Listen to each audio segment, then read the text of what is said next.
Next, we have a speaker from Hope and Homes for Children. Sophie Parry has completed a solo cycle from Canada to Mexico, and she's here tonight to share with us why your support for Hope and Homes is so important. So please welcome Sophie.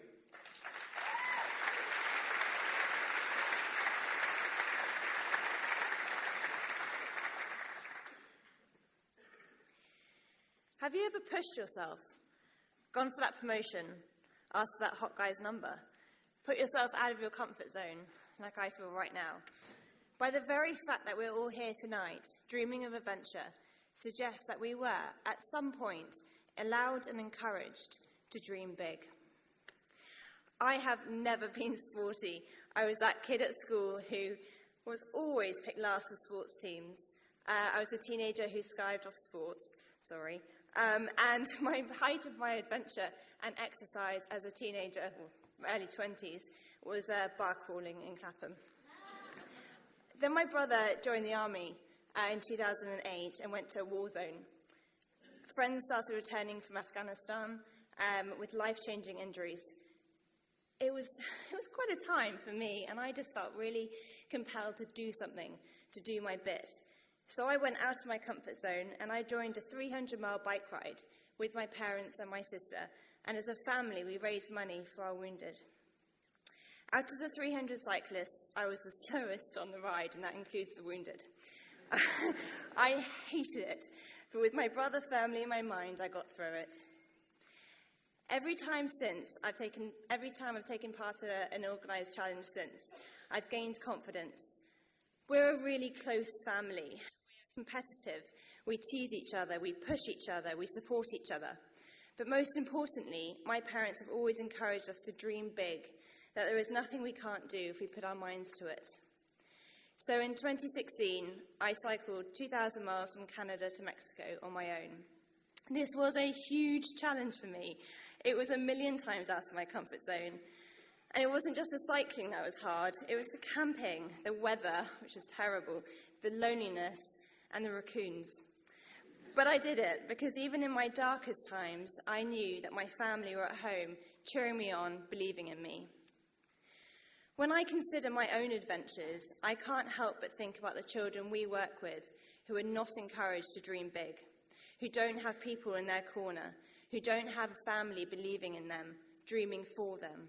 For a child growing up in an orphanage, their lives are very different. These children grow up in a life without adventure, without love, without the individual care that is so important to a child's development. The impact on a child when they have no family to care for them can last a lifetime. Some don't survive at all. Children need cuddles, they need bedtime stories, they need to run and play outside, they need to paint and colour and make a mess. And then they need someone to say their picture is wonderful, even if it isn't, and stick it on the fridge and for everyone to admire. Orphanages can't give this kind of love and attention, only families can.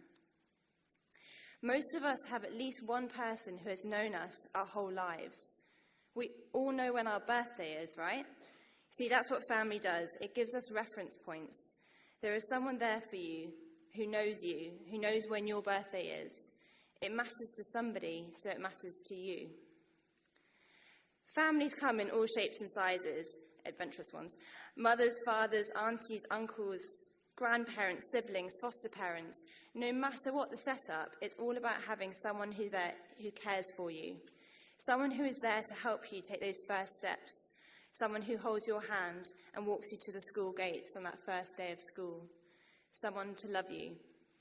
It is someone there who will help you make those big life decisions, to dream, to give you the tools to grow and to one day live independently as adults. Orphanages deny children their voice, giving them no say or control over decisions that affect them.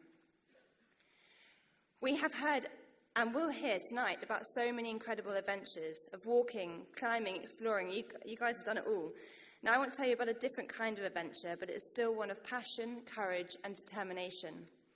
It's an adventure that began 24 years ago when Hope and Home started by rebuilding and repairing orphanages damaged by the conflict in the Balkans. We thought we were doing the right thing, rebuilding their orphanages, But when we asked the children if they were happy in their new home, they actually listened to reply, and they said, we'd been wrong. This might sound strange, but think about it. No child is ever going to ask for a nicer orphanage. You will never hear, I'd really like to stay here, but if the walls were pink. Of course not. All children everywhere want a family and a home of their own.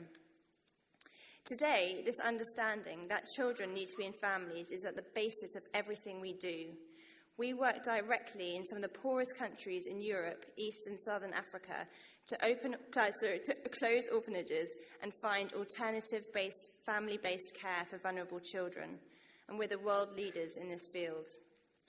80% of children living in orphanages today aren't actually orphans. In most cases, their families have been forced to leave them in an orphanage because of poverty, disability, and discrimination. This should not and is not the only option. Families can be given the help that they need to stay together. So what do? We reunite children together already in orphanages with their families, and we give those families the support they need to care for their children themselves. If a child doesn't have a family that is willing or able to care for them, then there are always alternatives to orphanage-based care.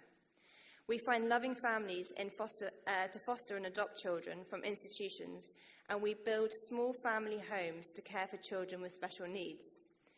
Institutional care damages children's mental and physical development. That's why orphanages are not the answer for vulnerable children. Families are. So tonight I'm asking all of you to join me and Open Homes for Children as we continue our adventure.